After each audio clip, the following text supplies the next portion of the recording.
Hi guys, Mr. Recapped here. Today, I will be narrating a science fiction thriller and fantasy movie called Project Almanac. Spoilers ahead, watch out, and enjoy.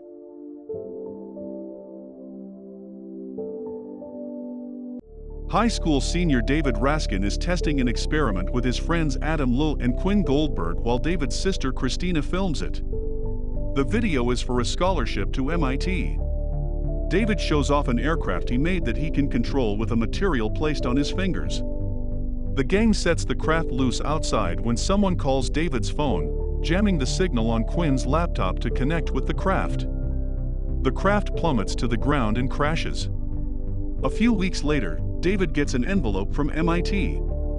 He gathers with Christina and their mom Kathy, along with Adam and Quinn, to open it. David gets into MIT, but he only receives $5,000 instead of the proposed $45,000, to his disappointment. At school, we learn that David has a crush on a girl named Jessie Pierce. Quinn flunks a chemistry test in front of his whole class. Christina is bullied by the school's head bitch Sarah Nathan. Back home, David and Christina discover that Kathy is trying to sell the house.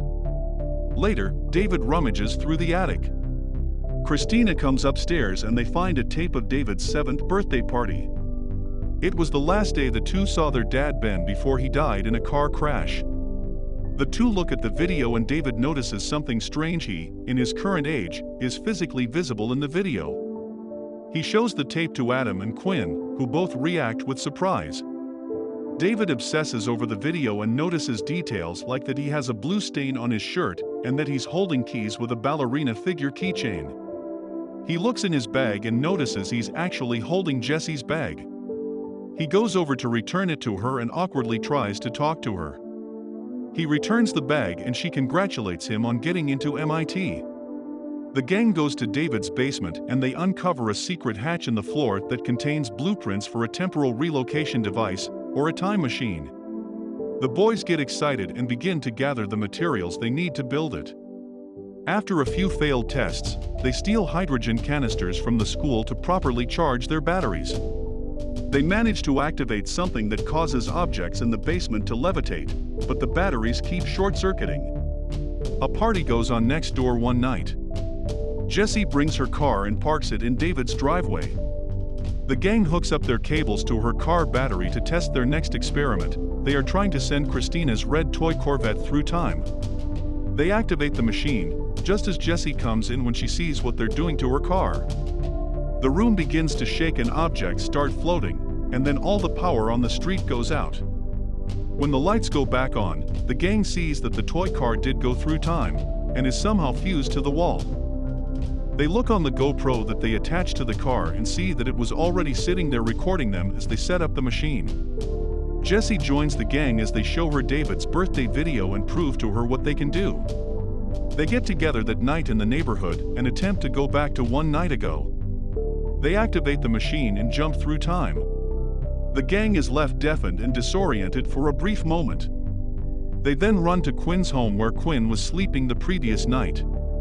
Quinn draws a smiley face on his own neck. Past Quinn then rolls over and wakes up and sees his future self. This causes a glitch in time, and the two of them start to disappear.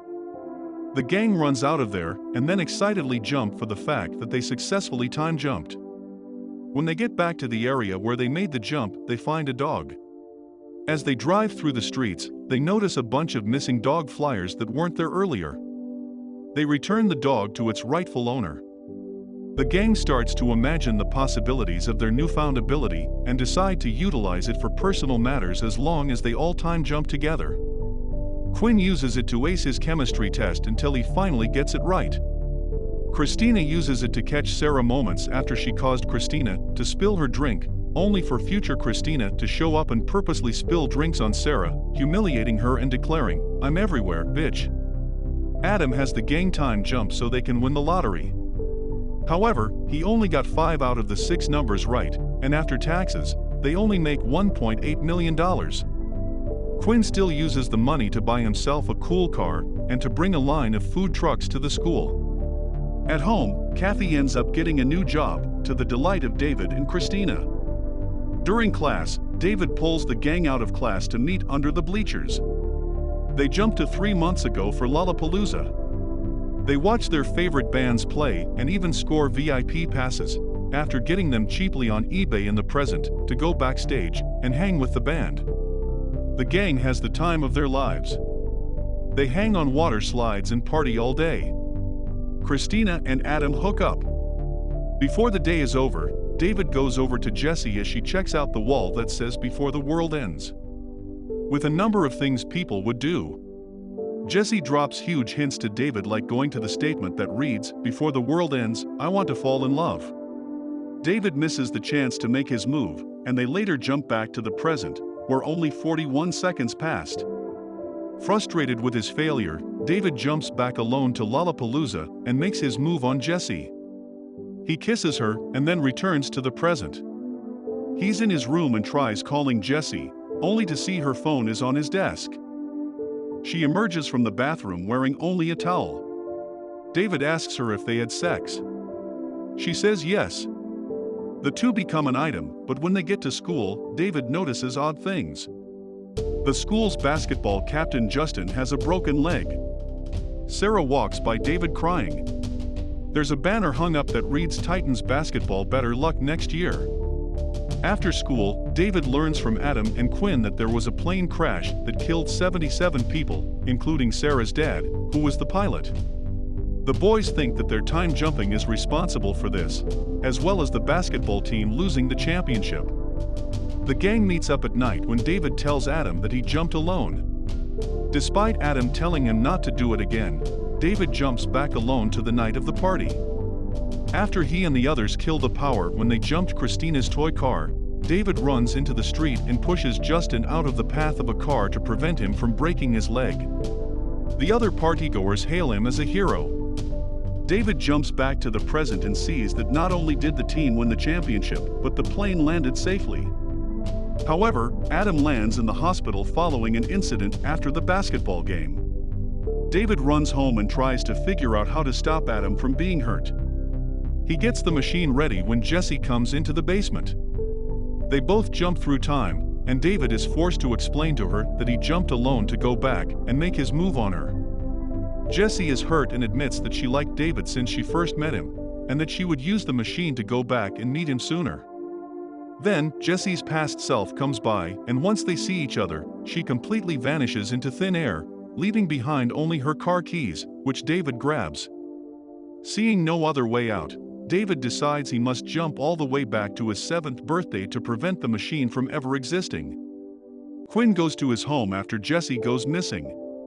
David explains the whole situation to him and apologizes for his mistake. The police then show up to David's home, suspecting him of being involved in Jessie's disappearance.